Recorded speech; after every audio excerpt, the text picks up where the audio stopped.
अमृतसर के गुरुद्वारे का वो पवित्र प्रांगण, जहां हर किसी की मुरादें पूरी होती हैं, वहीं सायली के सपनों का महल ताश के पत्तों की तरह ढह गया। बीजी द्वारा सिम्मी और सचिन की शादी की घोषणा करना सायली के लिए किसी बुरे सपने से कम नहीं था। अपने चैनल रेशमा टीवी पर आपको इस आने वाले तूफान की पूरी गहराई में ले जा रही हूँ। गुरुद्वारे में उस वक्त जो सन्नाटा सायली के भीतर पसरा, वो बाहर के शोर से कहीं ज्यादा खौफनाक था। सचिन, जो सिम्मी की आत्महत्या की धमकी के कारण एक फर्जी प्रेमी का नाटक कर रहा है, बेबस होकर बस बीजी की बातें सुन रहा था। उसे इस बात का बिल्कुल भी अंदाजा नहीं था कि उसकी अपनी पत्नी सायली, जिसे वो मुंबई में छोड़कर आया था, उसी भीड़ का हिस्सा बनकर उसकी इस बेवफाई के भ्रम को सच मान चुकी है। सिम्मी का स्वार्थ यहाँ साफ नजर आता है। वो अपने परिवार के गुस्से से बचने के लिए सचिन को बलि का बकरा बना चुकी है, और सचिन अपनी उस इंसानियत की कीमत चुका रहा है जिसके लिए वो हमेशा से जाना जाता है। सायली के साथ आई जिग्ना ये सब देखकर सन्न रह जाती है। जिग्ना को स्थिति की गंभीरता का पूरा एहसास हो जाता है कि तायाजी और बीजी का ये रूढ़िवादी पंजाबी परिवार अपनी इज्जत के लिए किसी भी हद तक जा सकता है। हैरी की पैनी नज़रें पहले ही सचिन पर गड़ी हुई हैं, जिससे ये साफ होता है कि अगर इस वक्त सायली सामने जाकर कोई हंगामा करती तो सचिन और सायली दोनों की जान खतरे में पड़ सकती थी। जिग्ना सायली को उस गुरुद्वारे से किसी तरह बाहर निकालती है। सायली के कदम लड़खड़ा रहे हैं, आंखों से आंसू रुकने का नाम नहीं ले रहे। उसे महसूस हो रहा है कि जिस सचिन के लिए वो इतनी दूर चली आई, वो किसी और का होने जा रहा है। इसी नाजुक मोड़ पर जिग्ना एक बहुत ही कड़ा और अहम फैसला लेती है। वो जानती है कि मुंबई में इस वक्त सिर्फ एक ही इंसान है जो इस पूरे मामले को संभाल सकता है, और वो है सचिन के बाबूजी, यानी परेश देशमुख। जिग्ना तुरंत परेश को फ़ोन मिलाती है और उन्हें अमृतसर में चल रहे इस पूरे खौफनाक नाटक की असलियत बता देती है। मुंबई में बैठे परेश देशमुख के लिए जिग्ना का वो फ़ोन कॉल किसी झटके से कम नहीं था।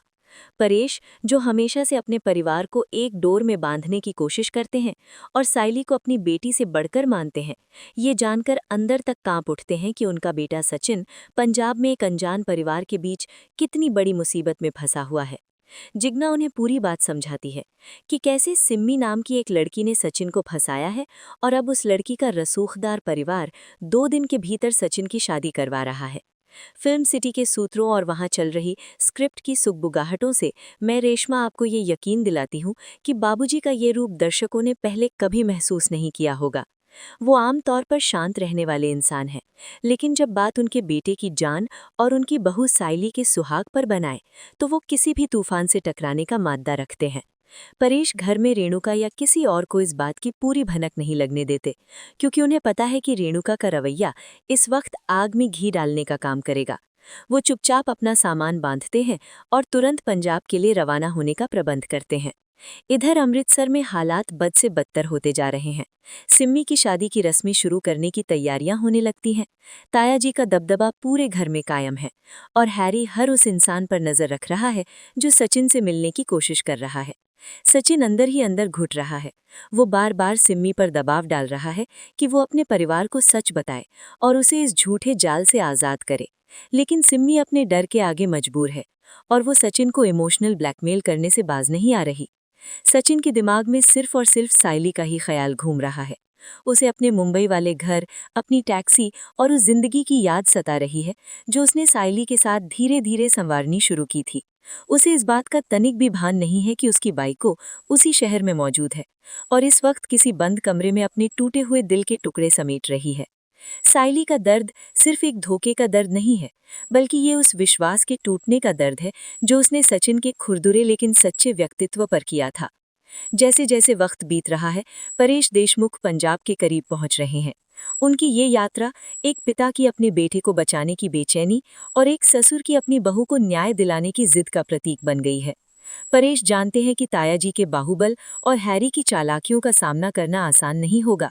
उन्हें एक पूरी तरह से अजनबी शहर में जाकर ऐसे लोगों से भिड़ना है जो अपनी झूठी शान के लिए कुछ भी कर गुजरने को तैयार हैं, लेकिन एक पिता के जज्बे के आगे हर दीवार छोटी नजर आती है। परेश की ये एंट्री कोई आम एंट्री नहीं होने वाली है।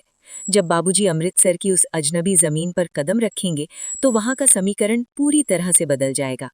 रेशमा टीवी के माध्यम से मैं ये दावा कर सकती हूँ कि फिल्म सिटी के स्टूडियोज में इस बात को लेकर काफ़ी चर्चा है कि बाबूजी का वो सामना जब तायाजी से होगा तो वो दो अलग अलग संस्कृतियों और दो पिताओं के सिद्धांतों की सबसे बड़ी टक्कर होगी। एक तरफ वो पिता तुल्य तायाजी हैं जो अपनी भतीजी के झूठ को सच मानकर जबरदस्ती रिश्ते थोप रहे हैं, और दूसरी तरफ बाबूजी हैं जो सच्चाई की ढाल बनकर अपने बेटे और बहू के रिश्ते को बचाने आ रहे हैं। सचिन और सिम्मी की कहानी एक ऐसे मुकाम पर आकर खड़ी हो गई है जहां से पीछे लौटना सचिन के लिए अकेले मुमकिन नहीं है। हैरी का शक अब और भी गहराने लगा है। वो सचिन की हर हरकत का बारीकी से मुआयना कर रहा है।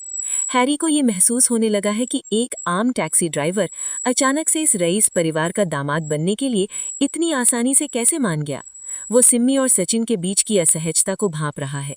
ऐसे में अगर हैरी को थोड़ी सी भी भनक लग गई कि ये सब एक नाटक है तो तायाजी सचिन को जिंदा नहीं छोड़ेंगे। यही वो खौफ है जिसने सचिन के हाथ पैर बांध रखे हैं।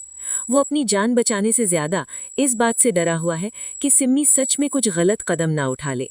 लेकिन सचिन की इस भलमनसाहत का फायदा उठाया जा रहा है। उधर साइली जिग्ना के साथ अपने कमरे में बंद है।